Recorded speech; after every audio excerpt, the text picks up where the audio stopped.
In this video, we're going to talk about piecewise functions. And our objective here is to learn how to graph these piecewise functions and basically to understand what they mean. So piecewise functions are named this because what we're going to do is we're going to take a piece of one function and a piece of another function, and we're going to put them together on the same graph. So let's get started. Problem number 1 says C of n is equal to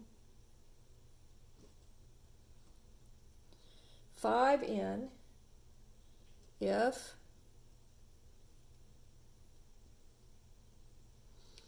n is between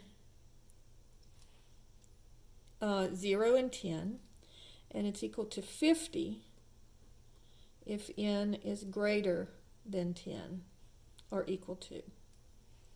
All right, so that's my graph that I'm going to do here.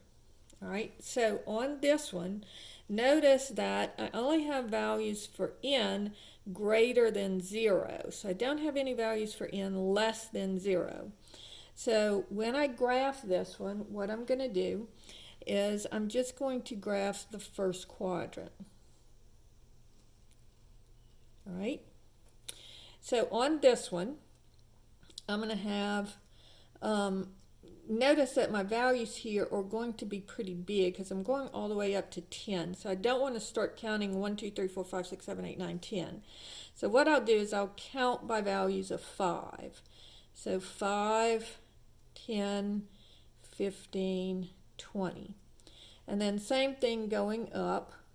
I'll have 5, 10, 15, 20, 25, 30, 35, 40, 45, and up here will be 50. I should have made it a little bit smaller at the bottom or shifted it down a little bit. But anyway, we can go with this. So what I'm going to do is I'm going to have one T-chart here for my values between 0 and 10. Then I'm going to have another T-chart here for the values greater than 50. So let's start with this one. So here, if I have n and C of n. So this one, if I let, and I want to always catch my two endpoints. So if n is 0, okay, then 5 times 0 would be 0, all right? So now this will have a dot right here.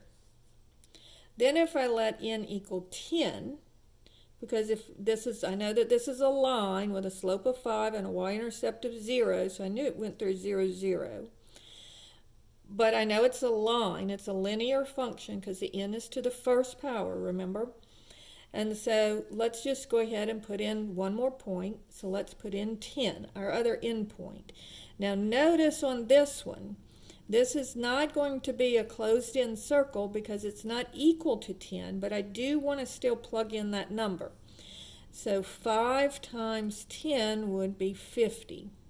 So at 10, I'll be up here at 50 with an open circle.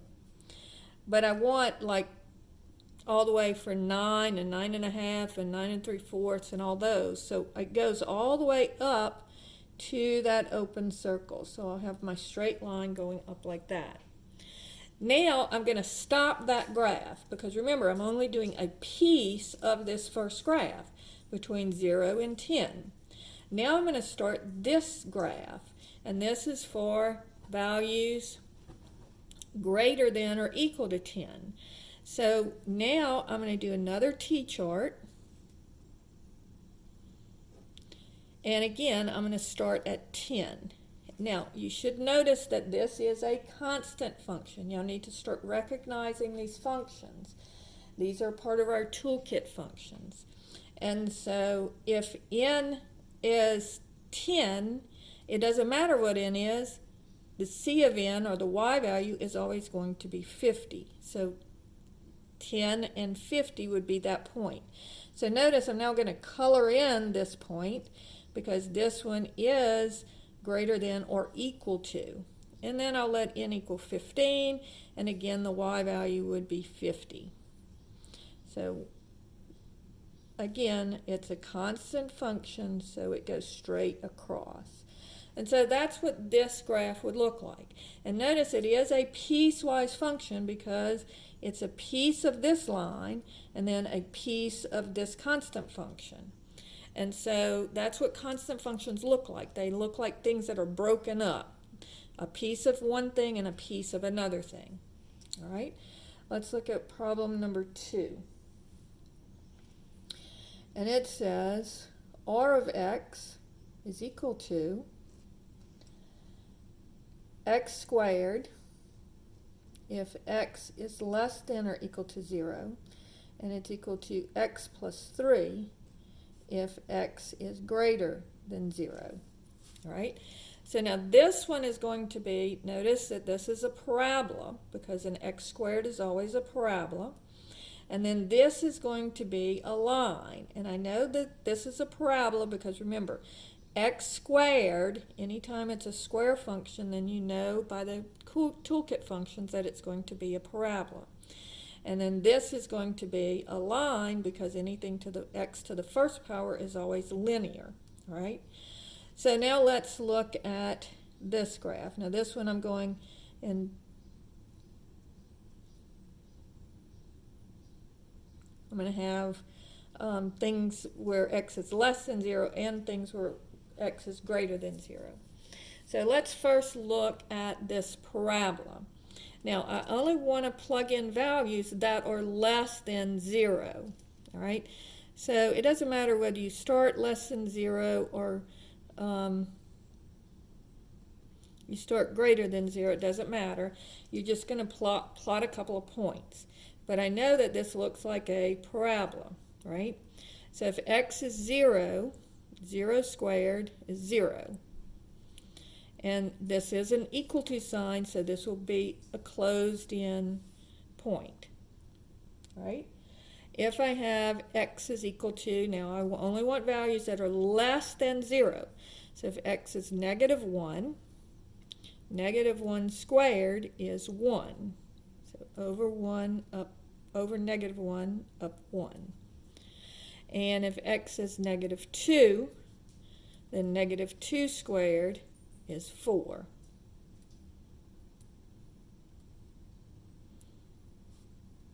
So over negative 2 up 4. So this part of the graph is going to look like this parabola. All right, so now I'm done with that one because I've got all of my values. See, it keeps on going, and for x is greater than, less than 0. Now let's look for the x's that are greater than 0. So again, I always want to plug in my endpoint. So if x is 0, then r of x would be 0 plus 3, because that's what it says. Take the number and add 3 to it. So 0 plus 3 is 3. So over 0 up 3. Now this is going to be an open circle because notice that there is no equal to sign here. And then we know that this is a line, so let's just plug in 1. So 1 plus 3 would be 4. And so at 1, I'll be up 4. And I know that this is a line. Now, a couple of things to mention here. Notice on this one, I put in the open circle, but then for my second function, it got closed in. On this one, notice that I had a closed-in circle to start with, but then an open circle here.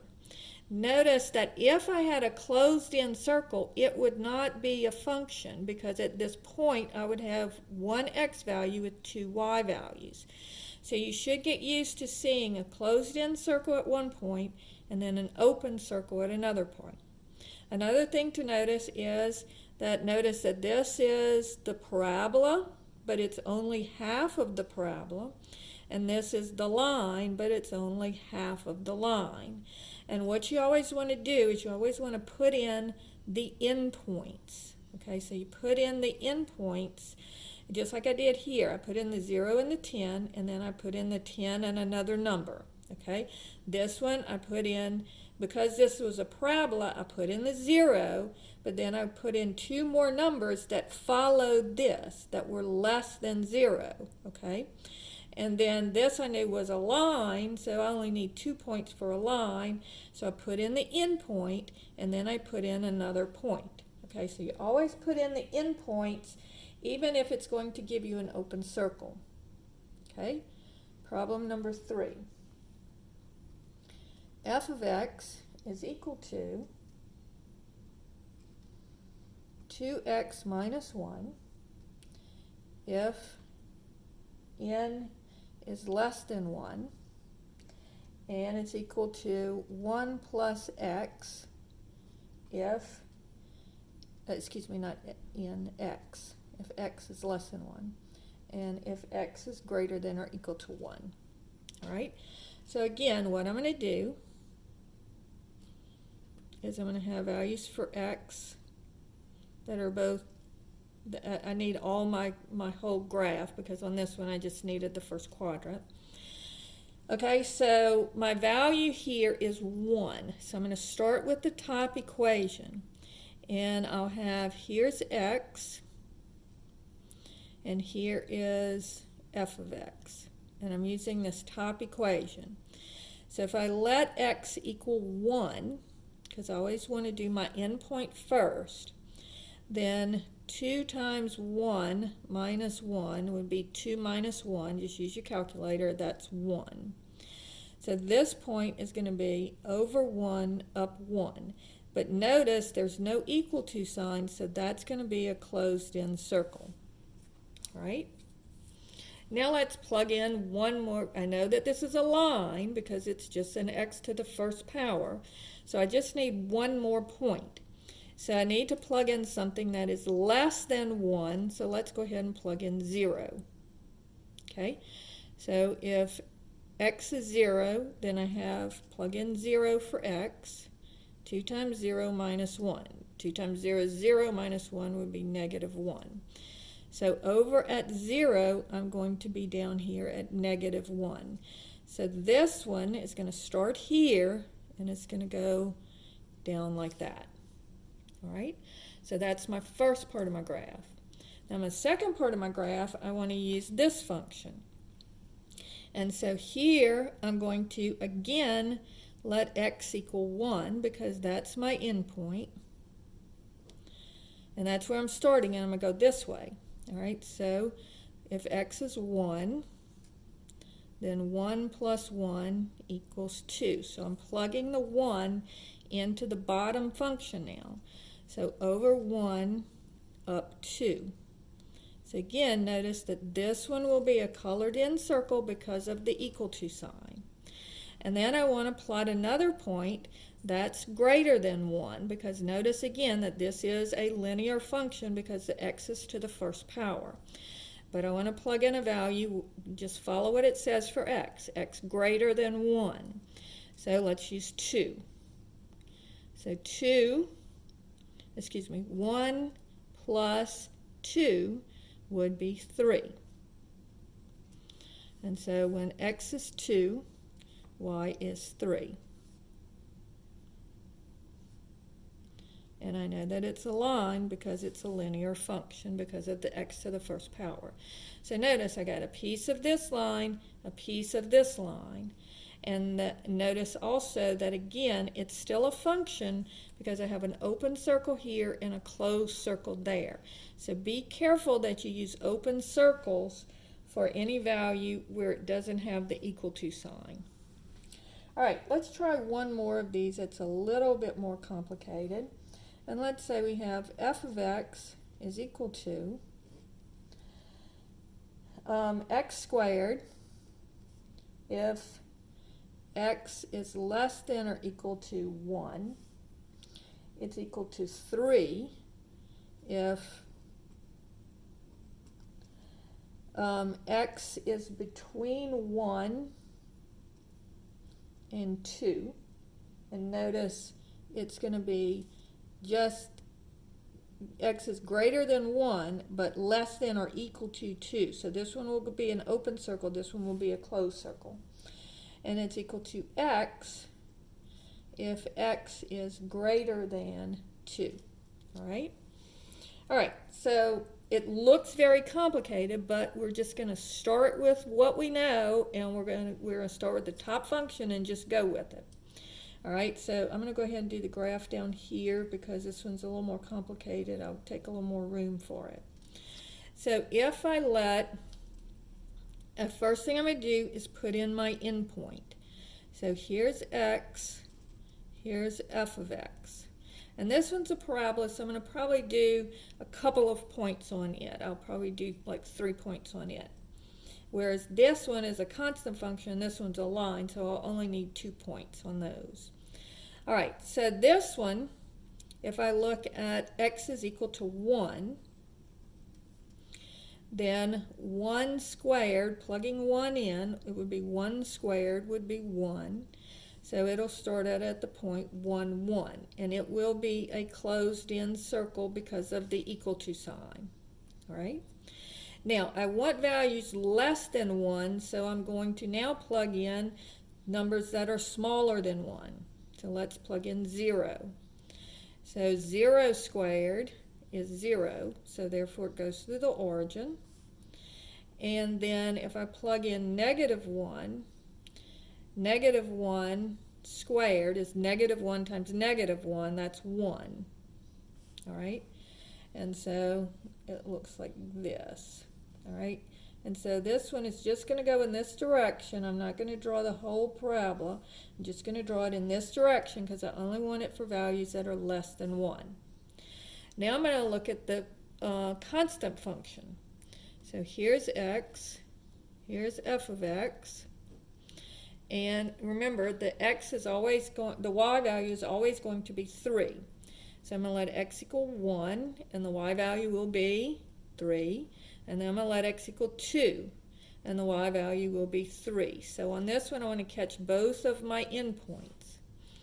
Now notice that on this one, this is just a less than sign, so it's going to be an open circle. So at 1, I want 3. So it'll be an open circle here. And then at 2, it's 3, but this one has the equal to sign, so it'll be a closed-in circle here. And notice the only time that you're going to have these open circles are going to be at your endpoints. All of these other points are all going to be closed in. The only ones that you have to worry about the open circles are at the endpoints. And then finally, if I have this last function greater than 2, so again, you plug in your endpoint first, and then you'll have y is equal to x, so this would just be 2. So the y value and the x value would be the same. So when x is 2, y is 2.